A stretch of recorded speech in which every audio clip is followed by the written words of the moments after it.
جعلنا من أمة حبيبه المصطفى والصلاة والسلام على سيد الرسل والأنبياء إلى يوم اللقاء وعلى آله وأصحابه أولي الصدق والصفاء.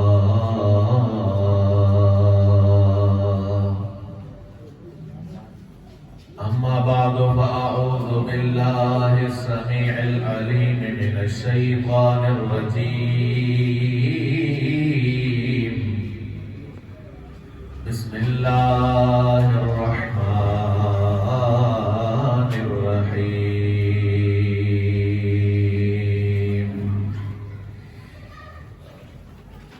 زين للناس حب الشهوات من النساء والبنين. إن الله وملائكته يصلون على النبي يا أيها الذين آمنوا صلوا عليه وسلموا تسليما.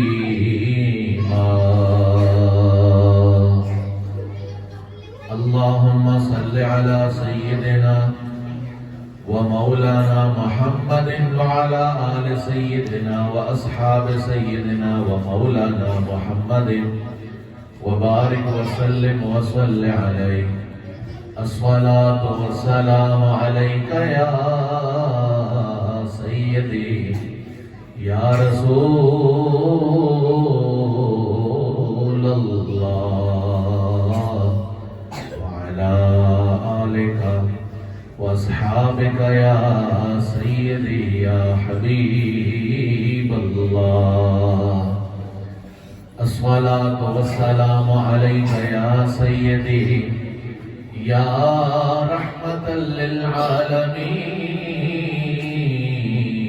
للعالمين وعلى آلك واصحابك يا سيدي يا رحمة للعالمين.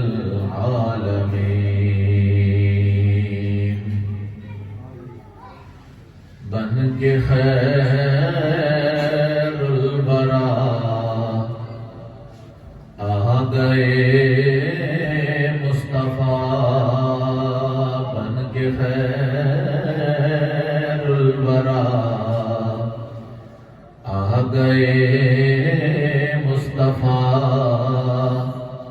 ہم گناہگاروں کی بہتری کے لیے ایک طرف جنتیں ایک طرف بخششیں. کیسے کیسے انعامات امتی کے لیے. بن کے خیر الورا آ گئے مصطفیٰ. ہم گناہگاروں کی بہتری کے لیے ایک طرف جنتیں ایک طرف بخششیں. کیسے کیسے انعامات امتی کے لیے. بن کے خیر الورا آ گئے مصطفیٰ.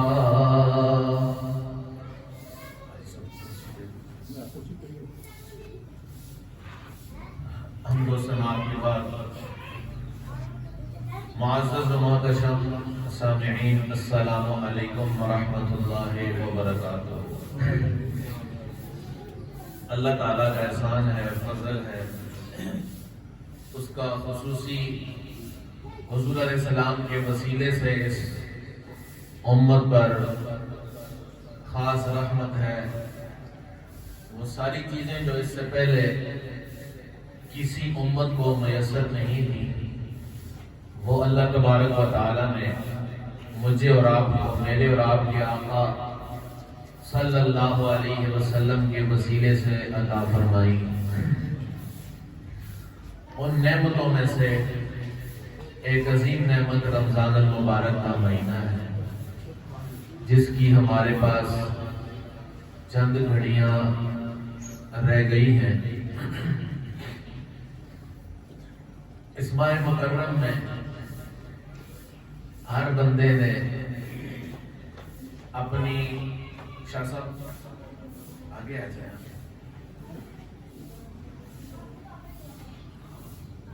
اس بندے میں اس ماہ مکرم میں ہر بندے نے اپنی کاوش، اپنی کوشش، اپنی سمجھ، اپنی لگن کے مطابق ایڑی چوٹی کا زور لگایا کہ میں ہر ایسا کام کر لوں جس میں میں اپنے رب کو راضی کر سکوں، ہر وہ چیز میں کروں، ایکٹیولی بھوکا بھی رہا، پیاسا بھی رہا، نماز بھی پڑھی، اپنے کام بھی چھوڑے، اللہ کی طرف اعلان بنا، ہر چیز اپنے دنیاوی معاملات چھوڑ کے رب کی طرف، اگر دکان تھی تو وہ بھی بند کی، اگر کاروبار تھا تو وہ بھی نماز کے لیے بند کیا، ہر ایک دوسرے کو کوئی اگر لیٹ ہوا تو اس کو بتایا بھی کہ یار رمضان ہے، مجھے پتہ نہیں، آؤ نماز کے لیے چلتے ہیں۔ تو کتنا پرسکون ماحول رہا، ہر بندہ اس سکون کو، اس لگن کو اپنے اندر محسوس کر سکتا ہے، جس نے کیا وہ بھی اپنے اندر اس کی ٹھنڈک محسوس کر سکتا ہے۔ اللہ تبارک و تعالیٰ چاہتا ہے کہ میرا بندہ نہ صرف پارٹ ٹائم ایسا کرے بلکہ ہمیشہ میرے ساتھ لگا رہے، کیونکہ پارٹ ٹائم چیزیں مخلوقات کرتی ہیں، مخلوقات کا مزاج پارٹ ٹائم کا ہوتا ہے، اللہ تبارک و تعالیٰ کی ذات ہمیشہ کے لیے ہے، وہ ہمیشہ سے ہے، اس کا کبھی یہاں میں کبھی سوئے ہوئے کو کھانا کھاتا ہے، کو پانی پیتا ہے، چلتا پھرتا ہے نہیں، اس کی ضروریات ہے کہ کبھی یہ جاگ رہا ہو، پھر جب اس کا پیٹ بھر جائے مزید کچھ اچھی چیز بھی ہو تو نہیں کھا سکتا، کیونکہ اس کی ضرورت فی الحال پوری ہو چکی ہے، اچھی سے اچھی ڈش بنا کے لائے، لیکن اس کا معدہ بھرا ہوا تو اس کو کھانے کو دل نہیں کرتا، کیونکہ اس کی یہ وقتی ضرورت پوری ہو چکی ہے۔ ہمارا مالک جو ہے وہ ہر طرح کی ضرورت سے پاک ہے، منزہ ہے، مبرہ ہے، اس کو کسی کی کوئی ضرورت نہیں، اس کی کوئی خواہش، اس کی جو چاہتے ہیں، جو اس نے بندوں کی ڈیوٹیاں لگائی ہیں، وہ صرف بندوں کے بھلے کے لیے ہیں۔ اس نے بھوکا پیاسا فلاں سے فلاں ٹائم رکھنے کا دیا تو بندے کے بھلے کے لیے، لیکن ہمارا مزاج استقلال والا نہیں ہے، ہمارا مزاج مستقل نہیں ہے۔ ہم نیکی کے برسات کے مواقع آتے ہیں جہاں پر یہ ہے کہ اللہ پاک زیادہ راضی ہوتا ہے، زیادہ دیتا ہے، مختلف راتیں ہیں، ان راتوں میں ہم کوشش کریں گے یا رمضان شریف میں کوشش کریں گے، جو ہی رمضان شریف ختم ہو جائے گا تو ہماری یہ سارا جو کوشش جذبہ تھا سارا ٹھنڈا ہو جاتا ہے۔ کیا وہ رب انہی شانوں کے ساتھ موجود ہوتا ہے کہ نہیں ہوتا؟ کیا میری اور آپ کی جو ضرورت ہے رب کے ساتھ، جو رب کے ساتھ ہمارا مخلوق والا تعلق ہے، کیا وہ ختم ہو جاتا ہے، جاری رہتا ہے؟ کیا ہم سانس لینا بند کر دیتے ہیں؟ کیا ہم کھانا پینا بند کر دیتے ہیں؟ کیا ہم رب کی دی ہوئی نعمتوں کے بغیر زندہ رہ سکتے ہیں؟ جب ہمارا تعلق اس ذات سے، اس کی محتاجی ہے، مخلوق اس کی محتاج ہے ہی ہے، تو پھر تھوڑا سا ٹائم عبادت کر کے باقی ٹائم اس کو اگنور کر کے کیا حقیقی بات بن سکتی ہے؟ کیا حقیقی بندگی ہو سکتی ہے؟ اس کو حقیقی بندگی کا نام دے سکتے ہیں؟ ایک موقع پر جب زیادہ رغبت بنی دین کی طرف آیا، اور اگلے موقع پر وہی رب ہے، اس کا حکم ہے، وہ فرض نماز کو حکم دے رہا ہے، یہ فرض نماز نہیں پڑھ رہا، کیا رب کو راضی کر لے گا؟ یہ رمضان میں اس نے احتیاط کی چیزوں کے ادھر ادھر جانے کی، مزید گناہوں سے بچنے کی، لیکن رمضان کے بعد اگر یہ احتیاط ختم ہو جائے تو کیا اس کے لیے وہ رمضان والی احتیاط باقی ساری زندگی کافی ہو جائے گی؟ نہیں ہوگی۔ یہ بندے کے اندر یہ مسئلہ ہے اس کا، جو اس کو اس کے مالک کے سامنے سرخرو نہیں ہونے دیتا۔ یہ معاملہ حقیقتاً ایسی ہے جس طرح بندہ کسی بندے کے ساتھ کرتا ہے، یعنی کسی جگہ گیا، وہاں پر سیل لگی ہوئی تھی، اس نے وہاں سے چیزیں خریدی اور اس کے بعد یہ سب کچھ بھول بھال کے اپنے کاموں میں لگ گیا، حالانکہ اس کو ہر وقت مستقل طور پر رب کی بندگی میں رہنا چاہیے، کیونکہ رب کو موت آ سکتی، لا تأخذہ سنۃ ولا نوم، فرمایا رب تو موت تو دور کی بات ہے، وہ جو موت یعنی نیند اور جاگنے کے درمیان جو تھوڑی سی کیفیت ہوتی ہے جس میں بندہ آدھا جاگتا آدھا سویا ہے، فرمایا رب پر تو وہ کیفیت بھی جاری نہیں ہو سکتی۔ تو جب رب ہمیشہ ہے، زندہ ہے اور زندہ رکھنے والا ہے، اس کے ساتھ جو تعلق ہے وہ پارٹ ٹائم کا نہیں ہونا چاہیے، بلکہ جب تک اس کی سانسیں آ جا رہی ہیں اس کو رب کی ماننے میں رہنا ہے۔ اگر یہ کسی لمحے مان نہیں رہا تو یہ اس لمحے اس مالک کی نافرمانی میں ہے، یہ اس لمحے مالک کے مقابلے میں ہے، اور اس کا مقابلہ ہو سکتا، اس کے مقابلے میں آنا سیدھا اپنے آپ کو ہلاک کرنے کے مترادف ہے، اپنے آپ کو جہنم کا ایندھن بننے کے مترادف ہے، کیونکہ اس ذات کے کوئی مقابل طاقت ہو سکتی۔ اب ایک بات ہم نے یہ سیکھی کہ بندہ وقتی طور پر کتاب کی طرف آتا ہے، لیکن پھر وقت گزرنے کے ساتھ وہی رب ہوتا ہے، اسی کی اذان ہوتی ہے، اسی کا حکم ہوتا ہے، یہ فرض نمازیں بھی چھوڑتا ہے۔ وہی بندہ ہوتا ہے یہ اس موقع پر حلال بھی نہیں کھاتا صبح سے لے کے شام تک، لیکن یہی بندہ بعد میں حرام بھی کھا رہا ہوتا ہے۔ یہی بندہ ہے جو قرآن پڑھ رہا ہوتا ہے رمضان مبارک کے مہینے میں، لیکن بعد میں یہی بندہ اسی زبان سے جھوٹ بول رہا ہوتا ہے۔ تو اس کو رمضان کے روزے میں احتیاط اس لیے سکھائی گئی تھی کہ حلال سے بچو تاکہ تجھے آرام سے بچنا بھی آ جائے، لیکن اگر اس نے پارٹ ٹائم بچا اور بعد میں اس نے وہ حرام کام کیے تو کیا یہ وہ جو حرام کرے گا مالک ناراض نہیں ہوگا اس سے؟ تو یہ کرتا کیوں ہے ایسے؟ کیوں کرتا ہے اس طرح؟ اس کی بنیادی وجہ یہ ہے کہ انسان کے دل میں اللہ تعالیٰ نے ایک جذبہ رکھا ہے اسی دل کے مائل ہونے کا، یہ جس طرف لگ جائے کہتے ہیں اس کو اس چیز سے محبت ہے، یعنی دل کے میلان کا، دل کا کسی طرف لگ جانے کا نام محبت ہے، اور محبتیں بیسیکلی بنیادی طور پر دو ہی ہیں۔ اب جس سے اس کی محبت ہے یا تو محبت خدا ہے، اور اللہ تعالیٰ نے قرآن کریم میں فرمایا والذین آمنوا اشد حبا للہ، ایمان والے اللہ سے شدید ترین محبت رکھتے ہیں، اور دوسری طرف محبت دنیا ہے، بڑی دو محبتیں اس کی۔ اب جدھر اس کا دل لگا ہے اس کا آؤٹ پٹ وہ ہوگا، یہ جو مرضی بھی کر لے، یہ اپنے آپ کو جتنا بھی سمجھا لے، یہ جتنی مرضی دفعہ قرآن کریم پڑھ لے، یہ جتنی مرضی رمضان آ جائیں، اس نے جانا ادھر ہے جدھر اس کا دل لگا ہوا ہے۔ اب وہ اگر دل لگا ہے دنیا کے ساتھ تو اس کی ہزاروں سوچیں آئیں گی، ہزاروں تعویلات آئیں گی، اور جی دنیا بھی ہونی چاہیے، دین کے ساتھ دنیا کے بغیر بھی گزارا نہیں ہے، یہ بھی نہیں ہے، وہ بھی نہیں ہے، اتنا وہ جس کو تعویلات آئیں گی، کرے گا کیا کہ اللہ تبارک و تعالیٰ کی محبت کو پیچھے رکھے گا اور دنیا کی محبت کو پریفر کرے گا۔ اگر ہوگی محبت خدا غالب تو دنیا میں ہی رہے گا، رہنا اس نے دنیا میں، جنگل میں جا کے جھونپڑی بنانے کا اللہ رسول نے حکم نہیں دیا اس کو، رہے گا دنیا میں لیکن دل میں محبت رسول، محبت خدا اور رسول غالب ہوگی تو پریفر کرے گا محبت خدا کو محبت رسول کو۔ اس کا آؤٹ پٹ کیسے نکلے گا؟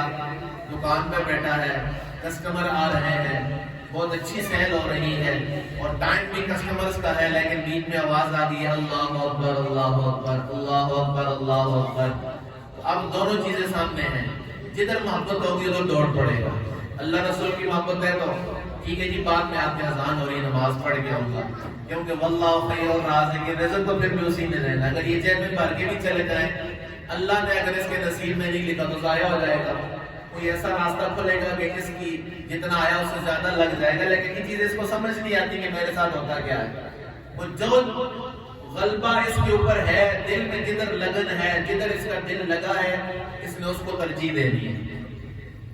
تو راستے دو ہی ہیں، یا اللہ رسول کا راستہ ہے اور یا پھر دوسرا راستہ ہے اس کا جو اللہ تبارک و تعالیٰ نے قرآن کریم میں جس انداز میں بیان کیا ہے وہ ہمارے لیے کتاب ہدایت سے ذرا پڑھتے ہیں، اس سے ہمیں خود اپنا اندازہ ہو جائے گا کہ ہماری دوڑ کدھر ہے اور دوڑ کدھر ہونی چاہیے۔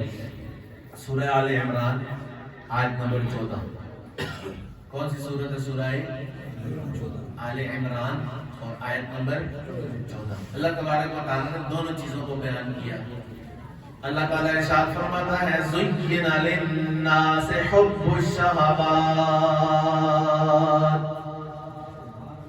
اللہ تعالیٰ نے یعنی اللہ فرماتا ہے کہ مزین کی گئی، خوبصورت کی گئی، سجا دی گئی، لِلنَّاسِ لوگوں کے لیے، حب الشہوات محبتوں خواہشوں کی محبت، لوگوں کے لیے سجا دی گئی خواہشات کی محبت۔ اب خواہشات میں اللہ تعالیٰ نے پھر کھول کے بیان کر دیا کہ خواہشات سے کیا مراد ہے۔ فرمایا من النساء، ایک خواہشات کی محبت میں ایک چیز عورت ہے، پہلی وہ اس کے لیے سجی ہے، اس کے لیے یہ تو قرآن نے نشان لگا دیا نا کہ اس کی خواہشات کی محبت میں پہلا درجہ کس کا ہے؟ من النساء، عورت کا۔ تھوڑا سا یہاں رک کے اپنے معاشرے کا، اپنے آپ کا، اپنے ساتھیوں کا، اوورآل پوری دنیا میں دیکھ لیجیے انسان کا میدان کدھر بن رہا ہے، انسان کہاں پر مر رہا ہے، کہاں پر یہ سب کچھ کر رہا ہے، یہ اپنی زندگی، یہ اپنے ماں باپ، یہ اپنی خواہشات، یہ اپنا سب کچھ اس عورت کے لیے داؤ پہ لگانے کو تیار ہے۔ اس میں اس کو حلال و حرام بھی نہیں ہے تو کوئی بات نہیں ہے، اس کو اپنے ماں باپ جنہوں نے اس کو چھوٹا سا پیدا کر کے پال کے دنیا میں چلنے پھرنے کے قابل بنایا ہے، وہ بھی اگر بیچ میں رگڑے جاتے ہیں تو رگڑے جائیں۔ الغرض کسی بھی نہج پر آپ جائیں گے، قرآن نے جس چیز کو نشان لگا کے سامنے کیا ہے، حقیقتاً وہ بول کے بتاتی ہے کہ رب کے فرمان میں کوئی جھول یا کوئی کمی ہو سکتی۔ من النساء فرمایا خواہشات کی محبت عورت، اور ضرور نہیں کہ عورت حرام کے ساتھ ہی اس کے ایمان کو خراب کرے، حلال ہے، اپنی بیوی ہے، لیکن اطاعت کی راہ میں رکاوٹ ہے، اللہ اور اس کے رسول کی طرف جانے میں رکاوٹ ہے، اگر یہ اس کے کہنے میں رکتا ہے تو اس نے تو دنیا کو ترجیح دی، اور وہ نشان رب نے قرآن میں لگا کے بتایا کہ یہ تیری اپنی محبت ہے، یہ اللہ اور اس کے رسول کی مخالف ہے۔ اگر تو اس کی وجہ سے، اگر وہ تیرے ایمان کی محافظ ہے، اگر تو اللہ اور اس کے رسول کی رضا کے لیے اس کے ساتھ ہے، اس سے نیک اولاد کی بات ہے، تیرے ایمان کی تکمیل ہے، تو وہ راستہ اور ہے، وہ بات اور ہے، وہ محبتیں جو اللہ اور اس کے رسول کی محبت کے نیچے آتی ہیں، انہوں نے سکھائی کہ ان سے محبت کرو، والدین کی محبت ہے، بہن بھائیوں کی ہے، اپنی اولاد آل کی ہے، وہ محبت اس کو خراب نہیں کرے گی جب تک اس کا غلبہ نہیں ہوگا۔ جب یہ غالب ہوگی اللہ رسول کی محبت پر تو پھر اس کو مارے گی۔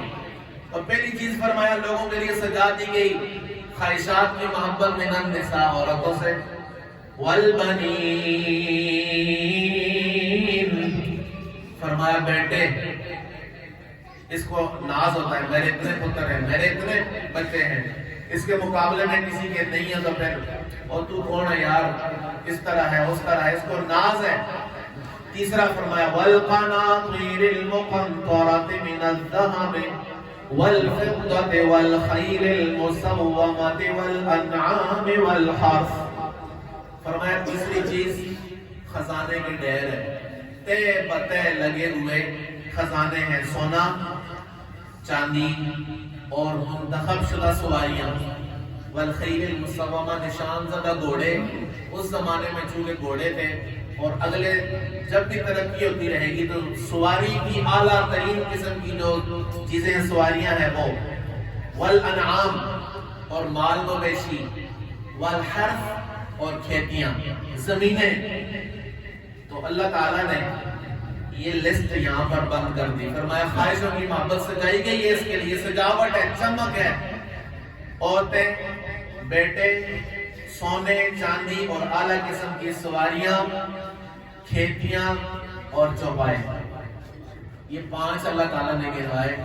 اب اگر آپ تھوڑا سا غور کریں تو دنیا میں کون سا بندہ ہے جو ان سے باہر ہے، جس کا مقصد ان میں سے کوئی چیز بھی نہیں ہے، جس کی ساری زندگی کی ساری توانائیاں اس سے باہر ہیں؟ اور ہم میں سے جو بندہ ان میں زیادہ آگے ہے، جس کے پاس کوئی ایک چیز بھی زیادہ ہے، وہ تو دنیا میں اپنے لباس کے اندر سماتا نہیں ہے، وہ تو دوسرے بھی اس کو دیکھتے ہیں، یا لیت لنا مثل ما اوتی قارون انہ لذو حظ عظیم۔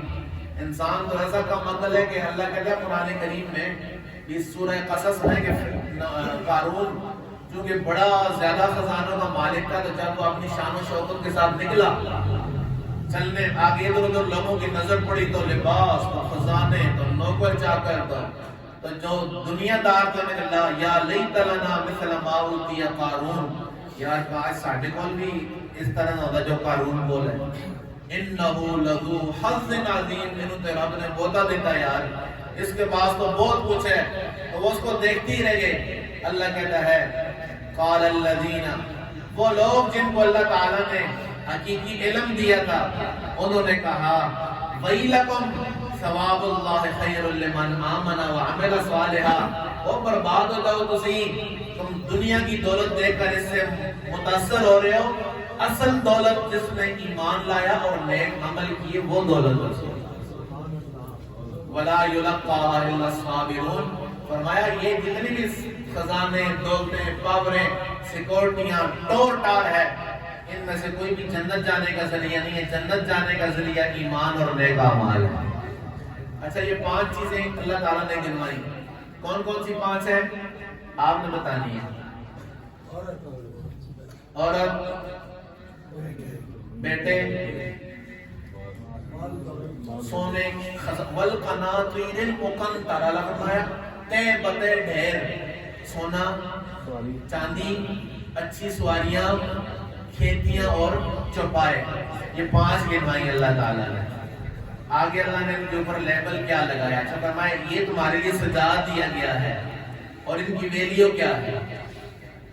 اللہ فرماتا ہے ذالک متاع الحیات الدنیا، فرمایا یہ دنیا کی زندگی کا سامان ہے، ذالک متاع الحیات، یہ دنیا کی زندگی کا سامان ہے۔ کیا مطلب؟ دنیا کی زندگی ہمیشہ ہے یا ختم ہونے والی ہے؟ دنیا کی زندگی میں کوئی ہمیشہ رہے گا یا دنیا خود ہمیشہ رہے گی؟ اللہ تعالیٰ فرمایا اگر دنیا ہمیشہ نہیں رہے گی تو یہ سامان بھی ہمیشہ، یہ چمکے بھی ہمیشہ، جس چمک کے پیچھے مرتے ہیں ہم، اللہ کہتا ہے ذالک متاع الحیات الدنیا، یا اللہ کہ یہ دنیا ہے تو پھر کیا کریں؟ آیت ابھی پوری نہیں ہے، اللہ کہتا ہے واللہ عندہ حسن المآب،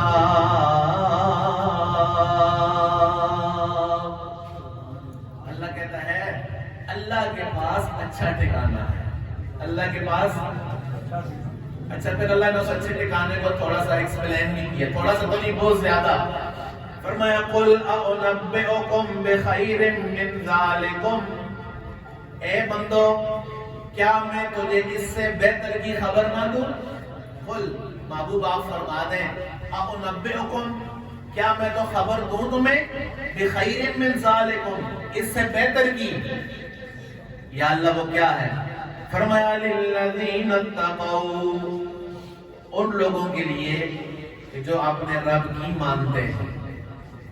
تو یہاں سے ایک انٹری گیٹ لگ گیا، آگے اس کے لیے جو رب کہہ رہا ہے کہ اس سے بہتر کی طرف آؤ، اس سے جو بہتر ہے اس کی خبر دے رہا ہوں، لیکن وہاں پر انٹری گیٹ ہے، وہاں پر نشان لگا ہے لِلَّذِينَ اتَّقَوْا، انٹرنس اس کی ہوگی جو رب کی ماننے والا ہے، جو رب کی، رب نے کہا کرو یس، رب نے کہا نہیں نو، ہاں یس نو والا ایسا نہیں، وہاں سے وہ انٹر نہیں، لِلَّذِينَ اتَّقَوْا، اللہ نے فرمایا اس سے بہتر بتا رہا ہوں تمہیں، ان جو تمہاری 5 چیزیں ہیں جن میں تمہاری نسلوں کی نسلیں گزر جاتی ہیں، تمہاری زندگیوں کی زندگیاں گزر جاتی ہیں، تم اس سے باہر نہیں نکل پاتے، میں رب تمہیں بتا رہا ہوں کہ اس سے بہتر بھی راستہ ہے، اس سے اچھا بھی ہے، اس سے بہت زیادہ اچھا ہے، لیکن اس کے لیے جو انٹری گیٹ ہے، اس کے لیے جو تمہارے پاس کوالٹی ہونی چاہیے وہ تقویٰ کی ہونی چاہیے، اور تقویٰ کا سادہ مفہوم رب کی ماننا، جس کو رب نے منع کیا اس سے رکنا، جس کو رب نے کرنے کا کہا وہ کرنا۔ یا اللہ پھر ادھر تو ہمیں پتہ ہے کہ عورتیں ہیں، بچے ہیں، خزانے ہیں، سونے چاندی ہیں، اچھی اچھی سواریاں ہیں، چوپائے ہیں اور کھیتی باڑی ہے، پراپرٹی کے معاملات ہیں، بڑے بڑے پلاٹنگ ہیں، پلازے ہیں، یہ ہے وہ ہے، تو سارا کچھ ہمیں پتہ ہے، تو تیرے پاس اس سے بہتر کیا ہے؟ فرمایا لِلَّذِينَ اتَّقَوْا عِندَ رَبِّهِمْ جَنَّاتٌ تَجْرِي مِن تَحْتِهَا الْأَنْهَارُ، ماننے والوں کے لیے میں نے جنتیں تیار کی ہیں، ایک جنت میں نہیں، جنات تجری، جمع کا صیغہ ہے، بہت ساری جنتیں، تجری من تحتها الانہار، اس کے نیچے سے نہریں چلتی ہیں، اور سورہ محمد میں 26ویں پارے میں اللہ تعالیٰ نے نہروں کو تھوڑا مزید کھول کے بیان فرمایا، فرمایا فیہا انہار من ماء غیر آسن وانہار من لبن لم یتغیر طعمه وانہار من خمر لذت للشاربین وانہار من عسل مصفى۔ فرمایا 4 کیٹیگریز ہیں جنت کے نیچے جو نہریں، جنت میں جو نہریں ہیں، فرمایا پانی ہے بہت اعلیٰ قسم کا، فرمایا دودھ ہے، اس کے اندر لم یتغیر طعم، اس کا ذائقہ چینج نہیں ہوتا، فیہا انہار من عسل مصفى، وہاں پر صاف ستھرے شہد کی نہریں ہیں، وانہار من خمر لذت للشاربین، اور پاک شراب، یہ نشے والی شراب مراد نہیں ہے، وہ پاک شراب، شراب جس کے اندر رب نے مزہ ڈالا ہے۔ تو اللہ کہتا ہے کہ یہ میرے پاس ہے، خالدین فیہا، ناٹ فار پارٹ ٹائم، صرف رمضانیین کے لیے نہیں بنائی، میں آپ کو عذرائے تفنن کہہ رہا ہوں، صرف پارٹ ٹائم والوں کے لیے نہیں، یعنی صرف پارٹ ٹائم نہیں، خالدین فیہا، جس کو میں دوں گا تو پھر ہمیشہ کے لیے دوں گا، وَأَزْوَاجٌ مُطَهَّرَةٌ، پاک ازواج بھی ہوں گی، وَرِضْوَانٌ مِّنَ اللَّهِ، اور سب خوشیوں سے بڑی خوشی، سب کامیابیوں سے بڑی کامیابی، سب چمکوں سے بڑی چمک، سب عنایتوں سے بڑی عنایت، سب مہربانیوں سے بڑی مہربانی کہ میں اپنے ان بندوں پر راضی ہو جاؤں گا، وَرِضْوَانٌ مِّنَ اللَّهِ، اللہ کی رضا ملے گی اس جنت میں ان کو، وَاللَّهُ بَصِيرٌ بالعباد، اللہ تعالیٰ اپنے بندوں کو خوب دیکھنے والا ہے۔ تو یہاں پر اللہ تعالیٰ نے اس میں مقابلے میں دونوں چیزوں کو بیان کیا ہے کہ دنیا کی زندگی میں یہ کچھ ہے جو تم کرتے ہو، اس میں یہ ہے اور یہ سجا دیا گیا ہے۔ کہنے کا مطلب کیا ہے، سمجھانے کا مطلب کیا ہے کہ چمک دمک میں کہیں ڈوب نہ جانا، چمک دمک میں کہیں کھو کے اصل منزل کو بھول نہ جانا، یہ چمک دمک عارضی ہے، یہ چمک دمک دائمی نہیں، اور تمہارے پاس بھی اتنا ٹائم نہیں کہ تم ہمیشہ چمک دمک میں رہو۔ اذا جاء اجلهم لا يستأخرون ساعة ولا يستقدمون. یہ تو ایک جب وقت مقرر آ گیا تو پھر تو ایک گھڑی آگے پیچھے ہونا بھی ممکن نہیں ہے تمہارے لیے. اور اب یہ بتانا چاہ رہا ہے کہ جس سفر پر چلے ہو یہ سفر میری طرف آنے کا ہے. کہیں بیچ میں جاتے جاتے کسی بندہ کراچی جا رہا ہو، لاہور جا رہا ہو، بیچ میں کوئی اچھا علاقہ ہے، کوئی اچھے پارک آئے، ان میں کھو جائے اور اس میں مست ہو جائے اور اسی کو اپنی اصل منزل سمجھ لے تو کیا منزل پر پہنچ پائے گا؟ کبھی نہیں پہنچ پائے گا. اور جب وقت آ جائے گا وہاں پہنچنے کا، جب وقت آ جائے گا وہاں سامنا کرنے کا، جواب دینے کا، تو پھر وہاں پر اس کے ہاتھ کچھ بھی نہیں آئے گا. ایک آیت مبارکہ اور تلاوت کر لیتے ہیں جس کے اندر اللہ تبارک و تعالیٰ نے اس کل زندگی کی، کل دنیا کی پوری جو کچھ اس میں ہے سارا کچھ ایسے نکھار کے سامنے رکھ دیا ہے. سب کچھ وہ کیا ہے؟ سورہ حدید اور آیت نمبر 20 ہے. اللہ تعالیٰ فرماتا ہے اعلموا انما الحیات الدنیا، اے میرے بندو یقین کرو یہ جو دنیا کی زندگی ہے لعب کھیل ہے، ولہو تماشا ہے. ساتھ ساتھ آپ نے یاد بھی رکھنا، آخر میں ایک دفعہ سنوں گا. دنیا کی زندگی کیا ہے؟ کھیل ہے. ولہو تماشا ہے. وزینۃ چمک ہے. وتفاخر بینکم اور بندوں کا باہمی تفاخر ہے. مانا میرے کو لیوبل نہیں، ہاں میں اتنی کروں گا، اس کے پاس اتنا نہیں ہے. تفاخر جس کے پاس ہے وہ بولتا نہیں دیا تو اندر سے پھولا ہوا ہے. فرمایا ٹوٹل یا لائٹ ہے، کھیل ہے، یا تماشا ہے، یا صرف چمک دمک ہے. چمک گئی تو قیمت گئی. چمک کا یہی مطلب ہے. وسیلہ تو صرف چمک دمک ہے، خود اس کی ذات میں کوئی ویلیو، کوئی پائیداری نہیں. وتفاخر بینکم باہمی تفاخر ہے. وَتَكَاثُرٌ فِي الْأَمْوَالِ وَالْأَوْلَادِ اور مال و اولاد کی کثرت کی دوڑ ہے.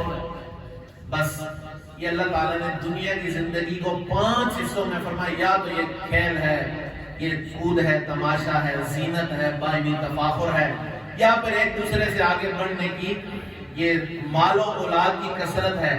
كَمَثَلِ غَيْثٍ أَعْجَبَ الْكُفَّارَ نَبَاتُهُ ثم يهيج فتراه مصفرا ثم يكون حطاما. اللہ نے ساتھ مثال بھی دی. کاش اللہ تعالیٰ نے مثال دی کہ شاید میرے بندوں کو مثال سے ہی سمجھ آ جائے. حالانکہ اصول بیان ہو چکا ہے لیکن ساتھ مثال دی. فرمایا مثال اس بارش کی جب وہ برستی ہے تو اتنا اچھا فصل اگتا ہے کہ جو کسان ہوتا ہے نا وہ کہتا ہے کیا اعجب الکفار نباتہ، اعجب الکفار نباتہ.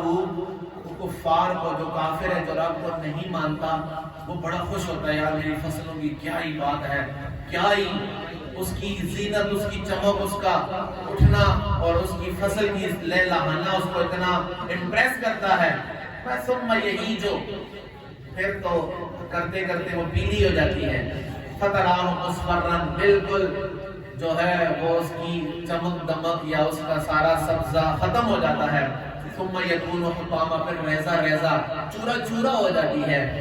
وفی الآخرۃ عذاب شدید دنیا میں اس نے تو سرسبز شادابی کو دیکھ لیا لیکن آخرت میں پھر اس کا عذاب شدید ہے.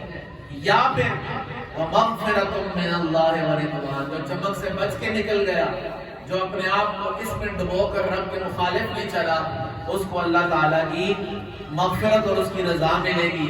وَمَا الْحَيَاةُ الدُّنْيَا إِلَّا مَتَاعُ الْغُرُورِ فرمایا دنیا کی زندگی ہے ہی نہیں مگر دھوکے کا سامان ہے. اس لیے یہ رمضان، یہ روزے، یہ مجھے اور آپ کو رب کی طرف میلان بنانے کے لیے آتے ہیں.